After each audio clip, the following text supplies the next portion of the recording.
Now you all need to buckle in because we've got a really good 500 NL session to go over here today where I made some plays that were probably a little bit questionable, but we ended up getting the same result, which is what we were looking for. I'm also going to be talking about the number one online poker strategy you're not using right now, especially if you're playing six max games. Now, as I'm getting into this, also got to let you guys know we do have a private community you can get in. Lots of good stuff in there, tips, giveaways, all kinds of cool stuff. So there'll be a pinned comment. Check that out. Also, you guys can tap the like as we're getting into this, and let's get things rolling here. Now, I would say I was playing really aggressive in this one for the most part, and I do think you should approach being aggressive most of the time. I don't really care what stake you're playing. Every once in a while, you can limp a little bit and get a little bit tricky. You know what I'm saying? I know you guys know what I'm saying. Some every once in a while, I'll limp with a big hand. From like first or second to act. Every once in a while, maybe with like aces or kings or even queens, just to throw people off. But yeah, and let's talk about this strategy you're not using. It's going to be a couple things. The first thing here, guys, is that you need to be bluffing more. I think the biggest mistake that I see is that when I'm playing in these games is that people are just playing way too tight. They're kind of sticking to the ABC poker, GTO poker strategy type of playing. And honestly, guys, it's not going to work. And because the second part of this is that once you get like a really good grip on everything, and maybe you've been playing for, I don't, let's just say 6 months to a year, and you've been like really consistent with it, you start to realize like this game, it comes down to just outplaying the opponents at your table. Sometimes that means making plays against opponents when you think you can get them off of a hand, right? Or, knowing that you might be able to squeeze a certain amount of value without like shoving your whole stack on them. You know what I'm saying? So to make this as simple as possible, the strategy you need to be applying, especially in these six max games, is you need to be bluffing more. I know you're not bluffing enough, believe me, okay? And the second thing is start outplaying the opponents at your table and stop worrying so much about playing perfect because there is no perfect. Every time you play, it's going to be different. It's going to be with different people. There's a lot of nuance to this, but there are ways you can get better, right? And like I said, get in the community. I think it'll help a lot of you guys out, especially if you're just struggling, man. Because I know the struggle. Okay, I've been playing this game for a long time. All right, and I've never stopped.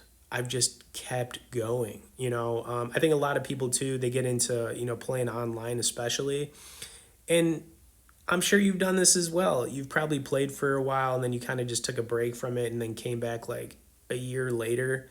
And then it's kind of like the same thing over and over again. And you don't want to get in that loop of, you know, coming back to it and then quitting, coming back to it and quitting. It's just not, you're just going to, it's always going to be a frustrating, result for you, is all I'm saying, right?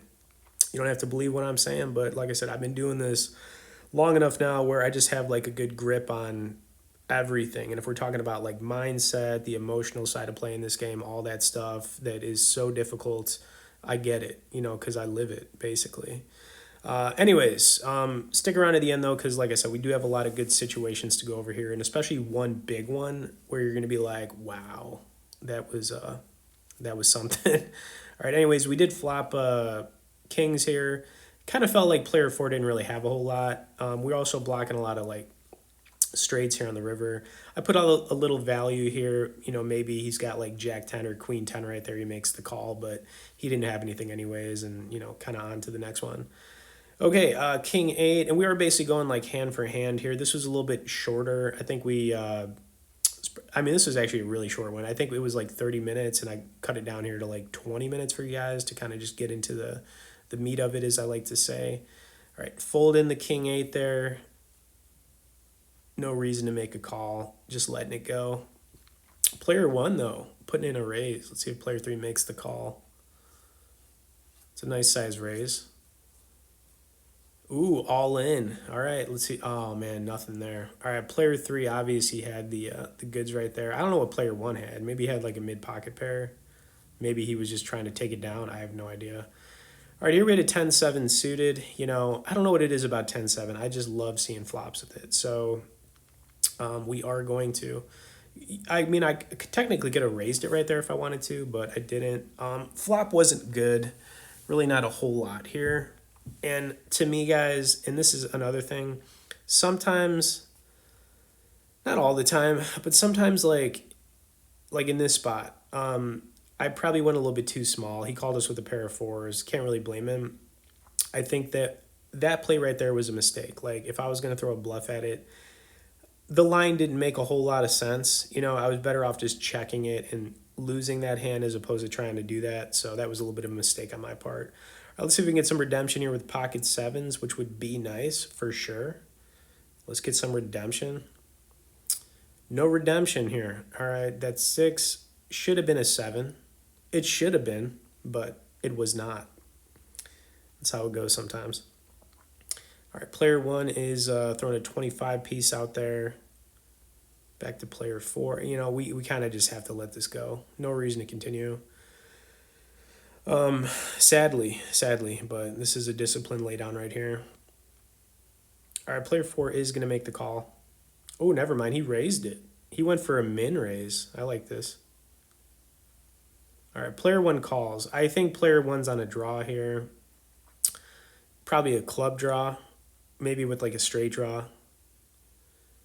Player four goes for a really nice size. He doesn't have much behind. Player one gives it up. Let's see what that river card would have been. A three. So probably a good lay down there by player one. Okay, 8-9. First big bluff that we're gonna start with here. 8-9 offsuit. I like to mix things up. I like to stay unpredictable at the table.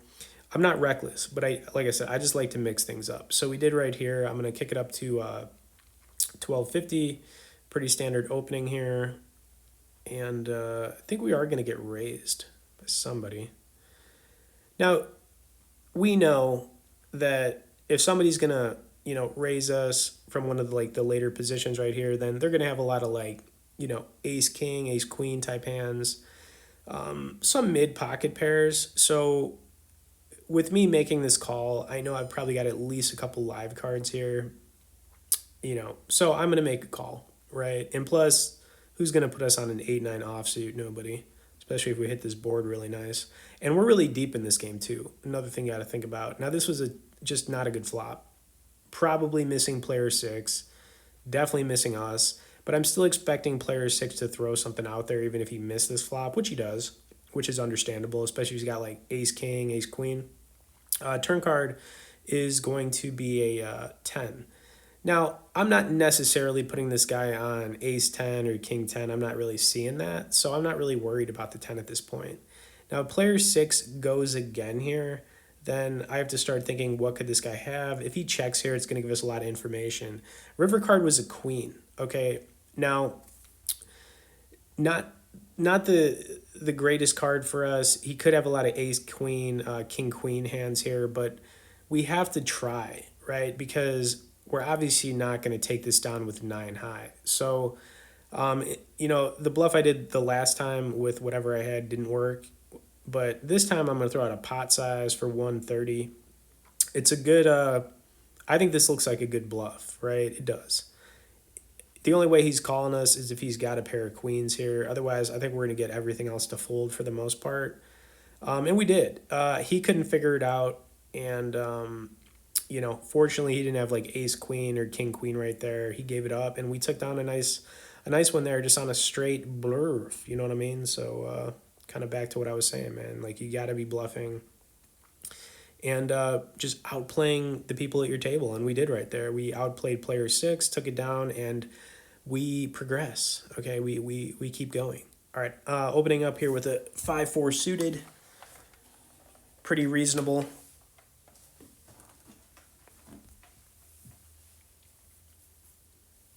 Back over to player three. What's it going to be? All right, he folded it.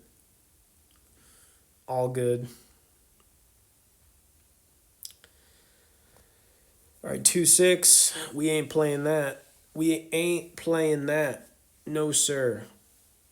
No, thank you. Maybe another time.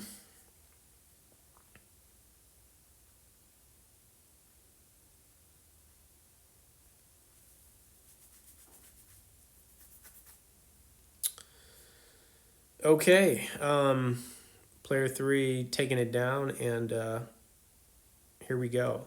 Now this is really where we've been wanting to get to here. So up until this point, I'd say I've been playing pretty aggressive, throwing in some bluffs, outplaying opponents, all the stuff I kind of like hinted at already when we started this, and what you should be doing if you want to like get to a point of